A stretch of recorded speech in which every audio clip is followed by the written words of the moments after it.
Salut mes amis, c'est Pavel et le projet Mind Your Cash et vous êtes sur la chaîne qui est consacrée aux investissements et au trading. Le dimanche, comme toujours, nous sommes ensemble pour parler de la bourse, de l'économie. Comme la semaine dernière, cette vidéo, ça sera une vidéo de petite formation. Et aujourd'hui, nous allons parler des options. Vous savez que la chaîne Mind Your Cash a une spécialisation très bien marquée, c'est les options, les puts, les calls, etc. Aujourd'hui, je vais vous expliquer comment les options peuvent être intégrées dans la stratégie globale de gestion de votre portefeuille. Vous allez voir que ce n'est pas uniquement l'instrument spéculatif, c'est un instrument des professionnels. Je vais évidemment vous présenter tous les disclaimers nécessaires avant de commencer à trader les options, mais vous allez voir que également, comme tous les outils professionnels, c'est un outil très puissant si on sait comment les utiliser. Avant de commencer cette vidéo, mes amis, n'oubliez pas un like pour vous, c'est juste un clic d'une seule seconde pour moi et c'est une véritable aide dans le développement de cette chaîne gratuite. Je vous rappelle également que Mind Your Cash, c'est beaucoup plus que la chaîne YouTube, c'est également Telegram où je suis présent tous les jours, où vous pouvez me poser des questions, où nous avons des discussions intéressantes autour des différentes opportunités qui se présentent durant la semaine. Donc, rejoignez Mind Your Cash sur les réseaux sociaux. Tous les détails sont à la description à cette vidéo. Allez, nous commençons. Avant de commencer cette vidéo, mes amis, je voudrais vous remercier pour vos commentaires, vos likes sous la vidéo précédente de la semaine dernière. J'apprécie énormément la qualité de notre communauté. Depuis des années, l'existence de Mind Your Cash, on a pu créer une véritable équipe des personnes sérieuses qui ont une approche structurée, qui ne cherchent pas uniquement les idées ad hoc ou dans quoi investir pour gagner rapidement de l'argent. Ce sont des personnes visiblement sérieuses, les personnes qui cherchent à comprendre comment valoriser les entreprises, parce que la dernière vidéo, c'était une vidéo de formation. J'avais un petit peu peur que ce serait une vidéo un petit peu ennuyante, parce qu'on a touché pas mal de la comptabilité, pas mal de sujets qui ne sont pas très sexy du point de vue de trading. Et j'ai essayé ce format et ça a trouvé un certain intérêt parmi les abonnés Mind Your Cash. Je suis très content, je continue sur la même lancée. Aujourd'hui, nous allons parler des options. C'est un sujet beaucoup plus complexe que le sujet des valorisations des entreprises que nous avons vu la semaine dernière. Mais en tout cas, je vais essayer de présenter cette information de manière la plus simple possible. Je vais quand même commencer cette vidéo comme d'habitude pour vous donner un petit commentaire sur les marchés. Je sais que vous êtes intéressés parce que les choses bizarres, hein, franchement, ce qui se passe actuellement. Vous vous souvenez évidemment que j'ai fait des prévisions en décembre dernier, décembre 2023. Sur 2 premiers mois de l'année 2024, mes prévisions se sont confirmées. C'était les mois de hausse, même de forte hausse sur le marché financier. Et pour les mois de mars, c'était le premier mois où j'étais contrariant, où dans mes prévisions, je m'attendais à une correction. Pour l'instant, le messieurs marché ne me donne pas raison. On est déjà, déjà mi-mars et toujours pas de correction. Aucune correction, au contraire, toutes les indices sont en train de casser leur résistance. On ne voit pas où est-ce que ça peut se terminer, mais mes amis, franchement, ça va se terminer. Tôt ou tard, ça va se terminer. Aujourd'hui, nous arrivons dans une situation même très dangereuse de point de vue technique. C'est parce que ça peut vite rendre en confusion, car la correction de 20% aujourd'hui à partir des niveaux actuels peut être considérée comme une correction saine et normale. Correction de 20% sur un indice comme S&P 500, Nasdaq, CAC 40, c'est vu souvent comme une catastrophe, comme un krach boursier. Mais dans la configuration actuelle des marchés, ça ne le sera pas parce que les marchés ont monté trop haut, trop vite. Et donc du coup, la correction peut être aussi rapide, aussi violente comme la hausse a eu lieu en début de cette année, déjà à partir d'une base très très élevée. Évidemment, c'est dû en grande partie à des valeurs technologiques, mais pas que. Globalement, les trimestriels de dernier trimestre 2023 a été très très bon, plus que bon. Pratiquement toutes les valeurs principales qui ont le plus d'impact sur les tendances ont publié de très bons chiffres. Il faut l'admettre que les entreprises continuent à publier des bons chiffres. L'inflation, la hausse des prix s'intègre facilement dans la consommation. En tout cas, aux États-Unis, la consommation, si elle baisse pas très fortement, malgré la hausse. J'ai pas envie de dire historique parce que je connais pas toute l'histoire financière des États-Unis, mais en tout cas, dans l'histoire récente, c'était une phase, une période d'une hausse des prix que nous n'avons pas vue depuis assez longtemps. Ça tient, pour l'instant ça tient, on ne sait pas si ça va tenir encore. N'oubliez pas quand même que les dettes sont colossales dans les pays développés, notamment les États-Unis. Les États-Unis quand même, comme toujours, ont un grand avantage de dollar, ils peuvent facilement gérer cette dette, ils peuvent payer n'importe quelle dette parce qu'ils ont la main sur leur devise, ils peuvent imprimer autant qu'ils veulent et tout le monde va prendre le dollar. Le dollar toujours domine l'économie mondiale. Pour eux, c'est beaucoup plus simple. Pour nous, en Europe, c'est bien plus compliqué. Quand nous, on s'endette, après, ça devient un véritable problème. On ne peut pas exporter aussi facilement notre inflation comme les États-Unis. On ne peut pas imprimer de l'argent et l'exporter le dollar en dehors de la zone euro, et de façon que ça ne génère pas de l'inflation. Nous ne sommes pas dans les mêmes circonstances, malheureusement, ou heureusement. Dans tous les cas, nous sommes dans un déséquilibre. Il y a la fête dans pas mal de secteurs, notamment la tech, mais il y a vraiment une morosité complète, par exemple dans le secteur des minières. Attention, les banques régionales aux États-Unis continuent à faire faillite. La quantité totale des faillites aux États-Unis a augmenté drastiquement depuis le début des hausses des taux. Franchement, on arrive à des niveaux qu'on n'avons pas vus depuis la crise de subprimes. C'est quand même quelque chose déjà assez inquiétant. Ce n'est pas le feu, je ne suis pas en train de annoncer un apocalypse, mais il ne faut pas oublier que derrière les cours boursiers, il y a aussi les réalités économiques et toutes les entreprises, tous les secteurs, ce n'est pas Nvidia, AMD, Microsoft. Il y a d'autres secteurs où il y a d'autres enjeux et le monde n'est pas si rose. Je vous rappelle également que la géopolitique est toujours là. Il ne faut pas l'oublier, ça nous fait rappeler d'elle systématiquement ces dernières années, avec la guerre en Ukraine, avec Taïwan, avec Israël-Palestine, avec beaucoup de ces sujets-là. Nous avons les élections aux États-Unis où Donald Trump va se présenter visiblement à nouveau. S'il gagne, je fais une vidéo, je fais toujours des vidéos sur la géopolitique à part parce que certains me critiquent pour ce type de contenu. Du coup, si vous voulez regarder, vous pouvez regarder, si vous voulez pas, vous regardez pas. J'ai donné mon avis par rapport à une réélection potentielle de Donald Trump. Si ça vous intéresse, vous pouvez vous adresser à cette vidéo qui est relativement récente. Vous allez la trouver très facilement sur ma chaîne. Voilà mes amis, donc aujourd'hui, nous parlons des options. Les options, c'est quoi exactement? Déjà, avant d'en parler, je vais vous dire tout de suite que ce n'est pas des options binaires. Il y a ce produit qui est souvent proposé par des personnes qui ne sont pas honnêtes, voire très très malhonnêtes. Quand on parle des options, on parle d'un produit sérieux, produit des professionnels, produit qui permet d'implémenter des stratégies qui mettent à fond les probabilités de votre côté. Quand vous faites du trading, c'est toujours le jeu de probabilité, personne ne connaît l'avenir, même le meilleur trader au monde ne connaît pas l'avenir. Tout ce qu'on peut faire en tant que trader, c'est de créer une stratégie qui va avoir une espérance mathématique positive et faire jouer les probabilités en notre faveur et pas en notre défaveur. Les options qui sont des produits qu'on appelle non linéaires permettent justement d'implémenter ce type de stratégie. Évidemment, pour ceux qui ne me connaissent pas, Mind Your Cash, c'est également deux clubs. Le club Option Invest, où je présente une formation en options, ça c'est la valeur ajoutée principale de ce club. Et dans ce club également, je publie mes positions spéculatives en options. Mais les options, comme je l'explique très clairement dans ma formation, ce n'est pas uniquement du trading, ce n'est pas uniquement de spéculation. Ces produits s'intègrent parfaitement dans la stratégie classique, même la stratégie de bon père de famille. Et c'est là-dessus que nous allons se concentrer aujourd'hui. Je vais vous expliquer que les options, ce n'est pas un truc des traders spéculateurs, c'est vraiment quelque chose que implémentent les gérants de fonds, même les gérants les plus classiques qui gèrent juste les fonds sur CAC 40, et certainement, même si vous achetez les SICAV, qui sont considérés comme les plus sécurisés, qui sont éligibles sur toutes les assurances vie. Derrière, souvent, il y a des options que ces gérants utilisent afin d'optimiser les performances de leur portefeuille. Et là, je vais vous présenter quelques techniques les plus simples que je présente évidemment dans ma formation Option Invest. Toutes les infos sont à la description. Comment ils gèrent leur portefeuille en utilisant ces instruments très flexibles. Et le deuxième produit de projet Mind Your Cash, c'est le club Patrimoine, où je présente mon portefeuille bourse, qui est plus un portefeuille long terme, où d'ailleurs la stratégie optionnelle est bel et bien présente, et dont une par laquelle nous allons commencer notre présentation aujourd'hui. Mais pour commencer, un petit peu de théorie. Qu'est-ce que c'est les options et comment ça s'intègre dans le monde financier qu'on connaît déjà un petit peu? Donc, il existe deux marchés. Le marché de sous-jacent et le marché des options. Le marché de sous-jacent, il ne faut pas le présenter. Par exemple, sur l'exemple de Total Energy que vous voyez sur votre écran, vous avez l'action Total qui est tradée sur la bourse de Paris, qui est d'ailleurs située à Londres finalement.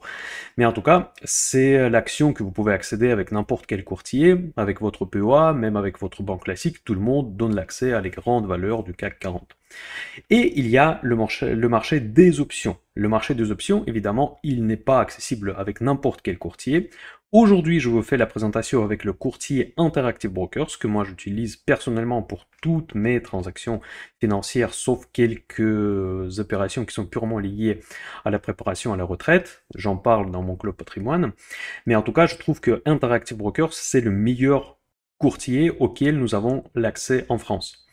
C'est le broker qui est partenaire de projet MinderCash. Pour s'informer, vous pouvez trouver les liens dans la description à cette vidéo. Et pour cette vidéo, je vais utiliser les exemples de l'interface web de l'Interactive Brokers. Il propose également l'interface desktop pour Windows qui est beaucoup plus professionnelle, qui est plus orientée à des traders pro. Ça ressemble énormément à Bloomberg. Franchement, si vous voulez que le trading devienne votre profession, c'est vraiment le broker auquel il faut se tourner. Je trouve qu'ils ont énormément amélioré quand même leurs interfaces parce que quand j'ai rejoint déjà depuis un certain temps Interactive Brokers, l'interface surtout desktop était assez geek. En fait, il était vraiment trop professionnel, un petit peu pour les investisseurs particuliers. Aujourd'hui, ce n'est plus le cas. Aujourd'hui, cet argument que Interactive Brokers c'est trop complexe, ça ne tient plus la route. Ça reste toujours le broker qui donne vous l'accès à tous les instruments professionnels. C'est vraiment même surprenant à quel point c'est facile avec IBKR d'accéder les marchés des options, les marchés de futurs. Évidemment, il faut passer des questionnaires, et ce qui est normal parce que c'est l'AMF qui les oblige, et heureusement d'ailleurs. Mais en tout cas, potentiellement, vous pouvez investir à des frais dérisoires, en fait, même sur le marché japonais. Bah, notamment là, en ce moment, cette semaine, je vais investir dans une des actions japonaises que je vais présenter dans mon club patrimoine. Et je crois que c'est que l'Interactive Brokers, en tout cas, peut-être il y en a d'autres aussi, courtiers en ligne, qui proposent maintenant des frais comparables, mais j'ai investi avec des frais de transaction qui sont vraiment très proches à ceux que j'ai l'habitude de payer pour les transactions à Paris ou bien sur la bourse américaine. Donc je trouve vraiment, ça vaut le coup au moins d'aller regarder sur les liens que je vous ai mis en disposition dans la description. Donc voilà, donc encore une fois, il y a deux marchés, le marché de sous-jacent, où action totale est tradée, et le marché des options. C'est quoi exactement le marché des options? En fait, le marché des options, c'est le marché à terme. C'est un peu comme les futurs, donc pour chaque sous-jacent, dans notre cas c'est Total Energy, vous allez avoir les différentes maturités. Quand j'enregistre cette vidéo, c'est 14 mars 2024, donc on a une maturité 15 mars, c'est demain. Quand une des chaînes des options expire, je vais vous expliquer qu'est-ce que c'est exactement la chaîne des options, mais il y en a encore d'autres expirations. Généralement, c'est par mois, mais c'est pas forcément une règle. Il y a des actions encore plus grandes comme Microsoft, comme Apple, qui ont plusieurs expirations dans un mois. Ce n'est pas du tout une stricte norme. Mais pour Total Energy, nous avons les expirations mensuelles, et la prochaine, ça sera 19 avril, 17 mai, etc., etc., jusqu'à dans plusieurs années. Donc vous pouvez investir aussi à long terme avec les options. Ce n'est pas un produit spéculatif. C'est juste une autre façon de s'exposer sur une action et qui a des nombreux avantages. Dans cette vidéo, malheureusement, je ne pourrai pas aller dans tous les détails pour vous expliquer en quoi exactement c'est avantageux d'acheter une option long terme par rapport à une action en direct, parce qu'il y a des notions des GRIX, des delta, des gamma qu'il faut prendre en considération. Ça nécessite d'une formation un petit peu plus approfondie. Et si ça vous intéresse, vous pouvez bien évidemment rejoindre Option Invest. Mais dans les très grandes lignes, donc pour chaque mois, grosso modo, nous avons une chaîne des options. Qu'est-ce que c'est une chaîne d'options? En fait, c'est l'ensemble des prix d'exercice. Donc les prix d'exercice sont exprimés en dollars, où l'action totale peut potentiellement s'atterrir au moment de l'expiration de ces options. Donc par exemple, si je prends l'expiration de juin 2021, 21 juin 2024, donc vous avez les prix d'exercice qui vont entre 14 € jusqu'à 100 €. Évidemment, Total Energy, il n'y a pas de fortes chances qu'il tombe sur 14 € ou bien c'est le monte sur 100 €. Mais en tout cas, sur les chaînes d'options, vous avez ces strikes, ce qu'on appelle, c'est les prix d'exercice en anglais, que vous pouvez trader. Donc pour chaque strike, il y a le petit marché. Donc chaque strike pour chaque maturité, c'est un petit peu comme le sous-jacent. Donc vous avez tous les jours le marché, l'offre et la demande, les bids et les asks. Vous pouvez acheter, les vendre, trader, etc. etc. Évidemment, les strikes les plus liquides sont ceux qui sont proches au marché actuel. Donc aujourd'hui, le marché est à 62,51. Eh bien, les strikes qui seront plus liquides seront celles qui sont à 60, souvent les strikes ronds, donc 68, 66, 56. En gros, les prix d'exercice où il y a des fortes chances que Total Energy va se retrouver d'ici juin de 2024. Okay, tous les autres strikes deviennent ce qu'on appelle les strikes deep, soit in the money, soit out of the money, selon le type de l'option, si c'est en put ou si c'est en call. Ça, on va en parler juste dans un instant. Et ces strikes sont utilisés généralement dans des stratégies très particulières. Maintenant, nous allons regarder qu'est-ce que c'est les puts et les calls. Les calls, c'est les droits d'achat, les puts, c'est les droits de vente. C'est un petit peu comme les assurances. Je compare souvent dans ma formation Option Invest les options à des assurances. En gros, ce sont des assurances pour de vrai qui sont cotées en bourse. Et c'est une assurance où le sinistre est représenté par le fait que l'action atteint le niveau du strike au moment de l'expiration. Ça, c'est considéré comme un sinistre. Si vous êtes un acheteur, dans ce cas-là, vous gagnez. Si vous êtes un vendeur, vous perdez. Parce que si vous vendez les options, vous prenez une position d'un assureur. Si vous achetez une option, vous prenez une position d'un assuré. Donc après, ça, ce sont les détails, c'est les concepts globaux que je vous présente. Pour tous les détails, évidemment, il faut aller un petit peu plus loin et se former avec Option Invest ou n'importe quelle autre formation que vous allez choisir. Donc pour chaque date d'expiration, pour chaque prix d'exercice, donc soit le strike, je vais peut-être utiliser ce mot anglais parce qu'il est plus souvent employé dans le contexte des options, vous allez avoir les prix. Donc les bids et les asks. Faites attention si vous allez intervenir sur ce marché, il faut faire gaffe que le spread, ce qu'on appelle entre le bid et le ask, peut être très important parce que vu que le marché il est très grand quand même, parce que vous voyez il y a beaucoup de choses qui sont tradées pour une seule pauvre action Total Energy, vous allez évidemment avoir beaucoup moins de liquidité sur chacun de ces produits. Pour avoir une idée du volume des options qui sont tradées tous les jours, il suffit de penser que pour une seule date d'expiration de 21 juin 2024, vous allez avoir quand même quelques dizaines de strikes qui sont tradés en bourse. Et vous pouvez également voir qu'il y a quand même pas mal de dates d'expiration qui sont tradées. Donc ça veut dire qu'il faudra multiplier ce nombre encore par le nombre des chaînes d'options qui sont tradées pour une seule action Total Energy. Sur le marché d'options, on peut facilement voir à quel point la liquidité est importante. Vous imaginez que pour chaque tick, en fait, pour chaque mouvement d'un centime de l'action totale, il faudra que toutes les chaînes d'options qui sont liées à cette action se mettent à jour automatiquement. Et ce n'est pas une question automatique. C'est une question qui se fait par la main invisible du marché. Donc ça veut dire qu'il y a beaucoup d'automates, beaucoup de traders dans le monde entier qui trade ces strikes, et quand ils voient une moindre inefficience, et là les automates d'arbitrage qui se déclenchent, et qui vendent ou qui achètent les différents puts ou calls pour les strikes donnés, afin de équilibrer le marché, et afin d'atteindre ce qu'on appelle la parité entre les calls et les puts, mais là on rentre un petit peu dans le dur du sujet. Donc, vous pouvez voir que quand même, le trading et même les automates du trading, c'est important pour garder l'équilibre entre les différents instruments, les instruments sous-jacents, dans mon cas, c'est l'action elle-même, et les nombreux instruments dérivés. Dans notre cas, c'est les options, mais n'oubliez pas qu'il y a aussi des futurs, il y a aussi des varants et tout ça. Pour les futurs et varants, c'est plus facile parce que ce sont des produits linéaires, tandis que les options, ce ne sont pas des produits linéaires, et c'est des produits qui dépendent également de la volatilité implicite. Encore une fois, aujourd'hui c'est une introduction, si vous voulez en savoir plus, je vous invite dans la formation Option Invest. Aujourd'hui, je vais vous présenter les stratégies de base, comment on peut justement améliorer notre performance en utilisant les options.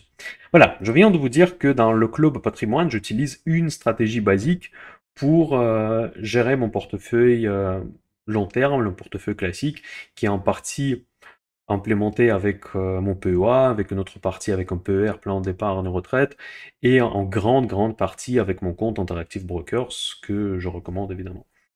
Le courtier que je recommande, pas mon compte. Je vous rappelle encore une fois que je n'ai pas droit de donner des conseils d'investissement. Tout ce que je dis, ce n'est n'est que mon avis, ça ne représente que mon opinion personnelle et je n'ai pas droit de donner des conseils d'investissement. Ça, c'est très important, surtout quand je parle des options. Les options, c'est un produit des professionnels. Si vous ne savez pas les utiliser, vous pouvez faire des gros dégâts. Il ne faut pas, surtout pas, après avoir visualisé cette vidéo, aller s'aventurer sur le marché des options parce que ça sera clairement pas suffisant. Vous pouvez faire vraiment des grosses erreurs qui vont vous coûter très cher en bourse. Si vous ne maîtrisez pas ces instruments qui sont très flexibles, quand ils sont entre les mains des personnes qui savent les manipuler. C'est pas compliqué. Ça peut paraître un petit peu compliqué. Je vais essayer de faire des choses simples aujourd'hui. Ça peut, au premier abord, paraître compliqué, mais dès que vous avez compris les principes de base, après, vous pouvez construire vous-même des stratégies euh, pas très complexes, mais très efficaces et qui vont franchement changer votre vision sur l'investissement. En tout cas, pour moi, c'était comme ça.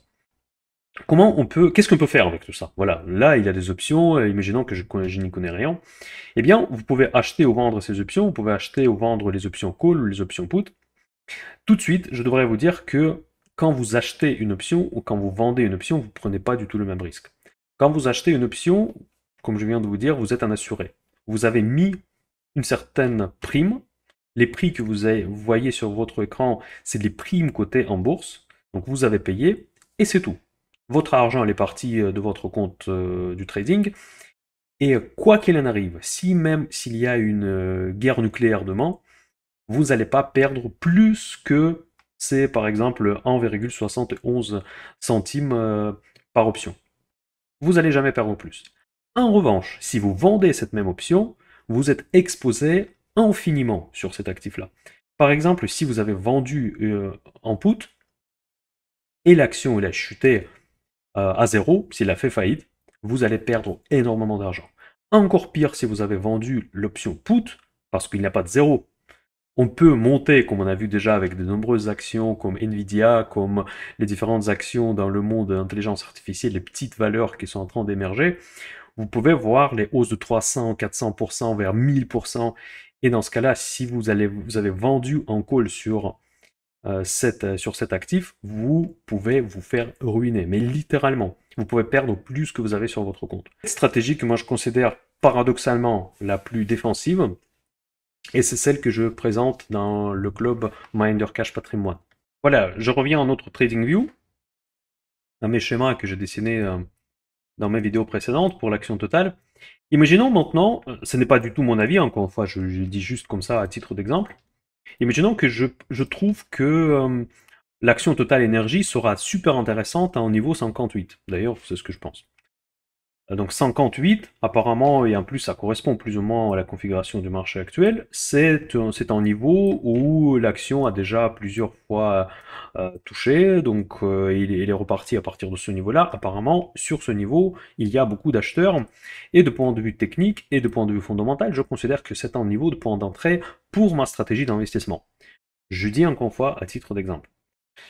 En tant qu'investisseur classique qui connaît rien en option, je dis, bon, je vais attendre, je vais regarder qu'est-ce que Monsieur Marché va faire. Je vais attendre peut-être éternellement, parce que comme on a vu dans le monde AI, l'action peut faire ça, ça, ça et ça, et partir sans moi très loin. Et je vais regarder, pleurer et dire quel con j'ai été de ne pas avoir acheté. Ok. Et maintenant, un investisseur, je dis investisseur et pas un trader, qui maîtrise les options, il va avoir un comportement complètement différent. Il dit que, ok, je suis acheteur à 58 euros. Dans ce cas-là, je vais faire tout simplement une chose suivante. Je vais trouver un strike de 58 euros. Il est là. Je vais trouver dans la colonne put les prix de ces options-là. Donc là, je vois que je peux vendre l'option put à 58 euros qui expire le 21 juin 2024 à 1,09 €. Je vous rappelle, et ça c'est très important pour ceux qui vont commencer, que les options sont tradées par lot de 100. Donc c'est 100 actions minimales, donc ça représente déjà des montants quand même assez importants. Donc quand vous voyez ces montants-là, c'est pas ce que vous allez risquer.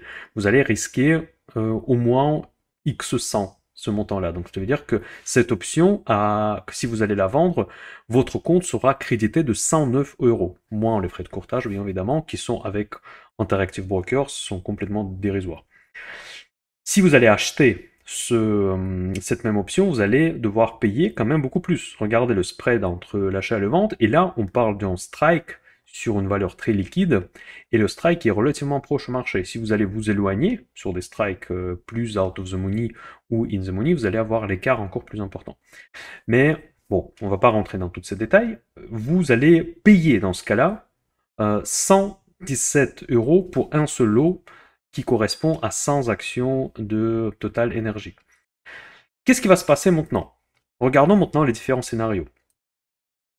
Si le marché va partir sans moi, comme je viens de vous dessiner dans un exemple, donc au lieu de pleurer, je vais dire que tiens, finalement, j'ai vendu le put à 109 €, je vais juste encaisser ces 109 €. Et je serai toujours triste, parce que peut-être l'action va faire X2, X3, X4 comme Nvidia, mais quand même ma tristesse va être relativisée par rapport à la prime que j'ai touchée. J'ai quand même touché 109 € par lot. Si j'ai vendu plusieurs lots, dans ce cas-là, ce serait un montant plus important. Et même si l'action elle est partie sans moi, je vais quand même garder cet argent.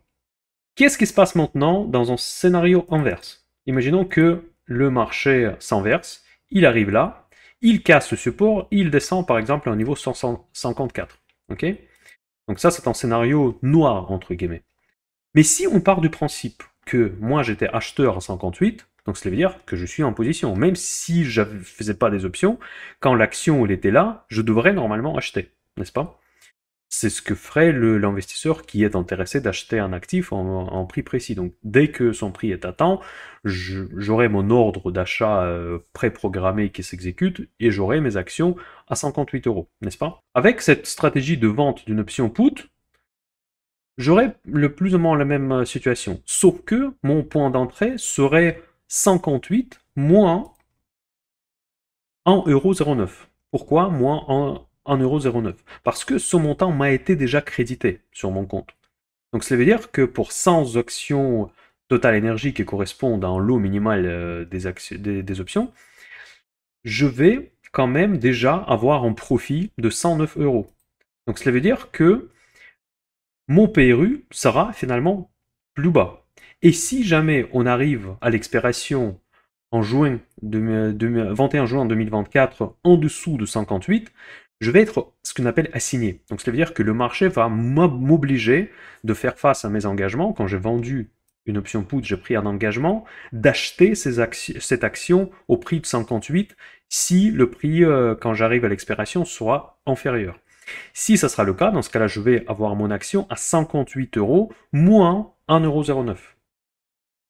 Cela veut dire que je suis content dans les deux cas. C'est presque une stratégie quand je gagne dans tous les cas. Si l'action baisse, dans ce cas-là, j'ai l'action pour le prix que je veux. Si l'action monte, j'ai tout simplement de la trésorerie et on peut même envisager toute une stratégie de revenus passifs qui se base uniquement sur cette approche-là. C'est magique. C'est rare qu'on voit les stratégies dans lesquelles nous sommes gagnants dans les deux cas. Généralement, on a plus l'habitude de soit gagner, soit de perdre. Ici, avec cette stratégie, je ne suis jamais déçu parce que soit j'ai une action pour le prix que je voulais, soit j'ai juste du cash, ce qui n'est pas non plus trop mal, n'est-ce pas? Voilà, ça c'est la première stratégie que j'implémente à la fois à des fins spéculatives, mais surtout et avant tout dans le cadre d'une gestion de portefeuille Miner Cash Patrimoine, dans la partie ce que j'appelle revenus passifs, où je fais le stock picking dans les valeurs de dividendes, mais même par rapport aux valeurs de dividendes, je préfère cette stratégie parce qu'elle m'assure quasiment le flux de trésorerie systématique. Et si jamais je me trompe, entre guillemets je me trompe, j'obtiens une action qui était de toute manière prévue de faire rentrer dans mon portefeuille. Voilà, ça c'est la première stratégie. Une deuxième stratégie, je vais toujours rester avec une action totale, n'est-ce pas? Imaginons que j'ai investi soit en étant assigné avec une option, soit en achetant en direct. J'ai acheté 100 actions Total Energy et l'action, elle a fait un super beau parcours boursier. Et on est arrivé, par exemple, à, disons, 85 €. Voilà, par exemple là. Ok? Je vais vous dessiner une ligne verticale, comme ça sera plus clair. Et disons que je considère que 85 €, c'est ma résistance sur laquelle je trouve que cette valeur va devenir quand même un petit peu chère. n'est-ce pas? Ça arrive assez souvent, et on commence à hésiter, se demander est-ce qu'on veut pas prendre, on veut prendre un profit ou pas, est-ce que c'est trop tard, peut-être ça va monter encore plus. Imaginez qu'il a monté au-delà de votre cible, de votre target, et ici forcément l'hésitation sera très forte. Qu'est-ce que ferait l'investisseur classique? Il dirait ok, c'est bon, je suis content, je la vends. Je prends mes profits et je vais garder le cash. Et après, imaginez que l'action va encore partir à 120, 130, 140, etc. Et il va dire, ah, encore une fois, j'étais con, pourquoi je l'ai vendu trop tôt? Est-ce que ça vous est arrivé? Dites-moi ça dans les commentaires. Je pense que ça c'est arrivé à tout le monde, en tout cas, moi, ça m'est arrivé beaucoup, beaucoup de fois. Et maintenant, qu'est-ce que vous pouvez faire si vous maîtrisez les options? Eh bien, là, nous allons s'adresser au tableau à gauche, les tableaux de call. Qu'est-ce que je peux faire si j'ai déjà des profits et je veux les sécuriser d'un côté et en même temps ne pas rater une hausse encore plus importante? Vous pouvez avoir une autre alternative que prendre le risque de vendre une action tout de suite. Vous pouvez prendre un strike qui est supérieur au cours actuel, donc nous imaginons que le cours est déjà à 85 euros. Vous pouvez prendre par exemple le strike de 92 ou bien de 100. Vous pouvez prendre le strike et le vendre une option call. Vous allez toucher encore une fois, comme dans le cas des puts, vous allez toucher une certaine somme d'argent. Selon la distance de quel strike vous vendez, si c'est le strike proche au marché, donc du coup la probabilité que vous êtes exercé est plus importante, vous allez toucher plus d'argent. Si vous allez vendre un strike plus longtemps, vous allez toucher moins d'argent. Dans les deux cas, si jamais le marché s'inverse et l'action commence à baisser, vous allez déjà encaisser une prime de ce call vendu qui va vous amortir une certaine correction sur le titre. Par exemple, si vous avez touché de 2 dollars sur la vente de votre call, vous pouvez vous permettre que le marché se corrige de 85 euros jusqu'à 83 euros. Et pour vous, vous allez être complètement flat. Donc, vous allez juste amorcer le coût de vente de ce call par la baisse de l'action en direct que vous avez déjà. Si vous êtes un petit peu plus convaincu que vous voulez sortir, vous pouvez vendre le call dans la monnaie. Cela veut dire que si le marché est actuellement à 85, vous pouvez vendre un call qui est à 80 euros le strike, qui va inclure déjà ce qu'on appelle une certaine valeur intrinsèque, qui est la différence entre la valeur du marché et la valeur du strike. Donc ce call va être très cher. Donc là, c'est pas le cas sur ce tableau parce que le prix du marché ne correspond pas à 85 euros. Mais si on était à 85 euros, le call 80, il coûtait plus cher que 5 euros. 5 euros, c'est la différence entre le strike de 80 et le cours actuel de l'action Total Energy. Donc il était dans 6-7 euros, multiplié par 100, ça serait 600-700 euros. Donc ça serait quand même une protection assez sympathique.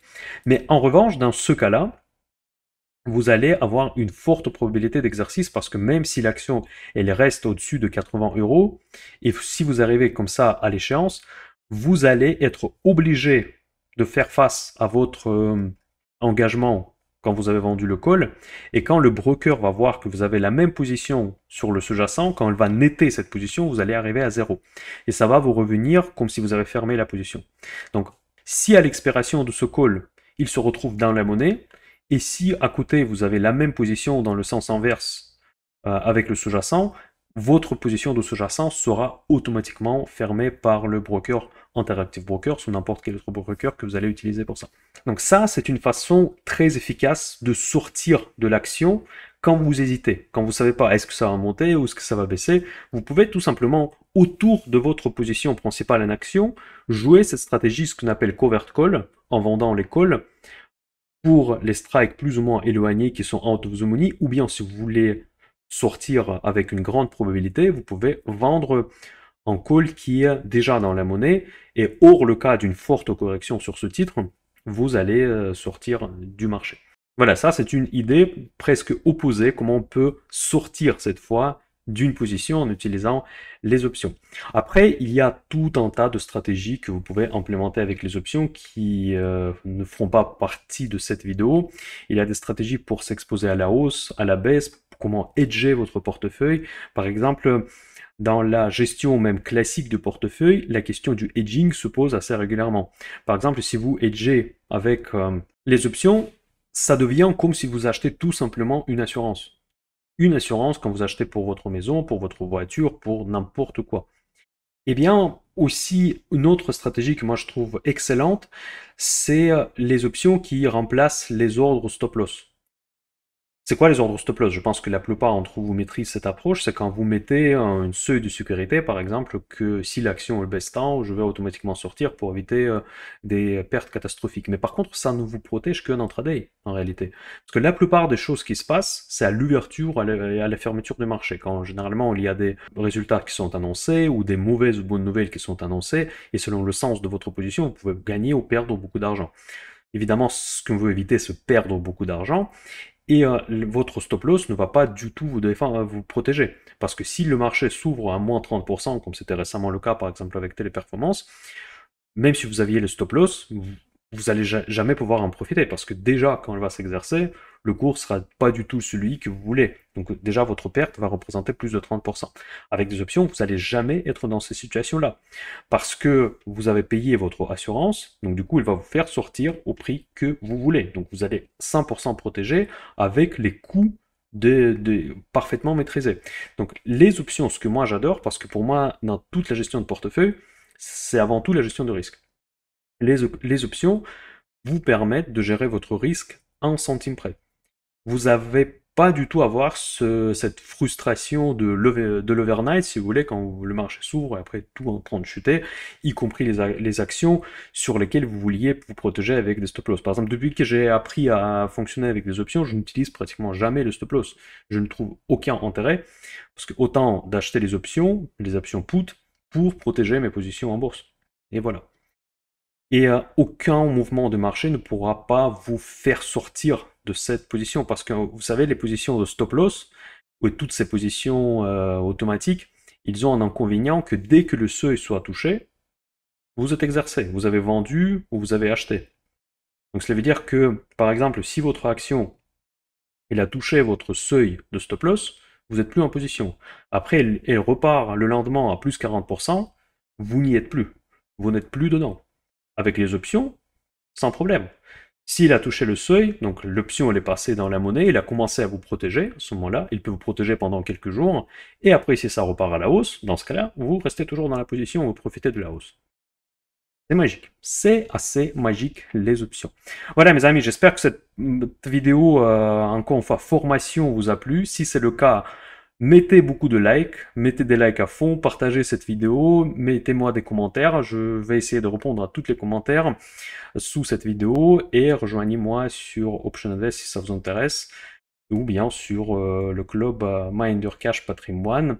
Et d'ailleurs, je vous rappelle que pour tous les membres Option Invest, il y a une réduction de 30% pour l'abonnement Minder Cash Patrimoine. Allez mes amis, c'est tout pour aujourd'hui et bon dimanche, à très bientôt. Bye bye.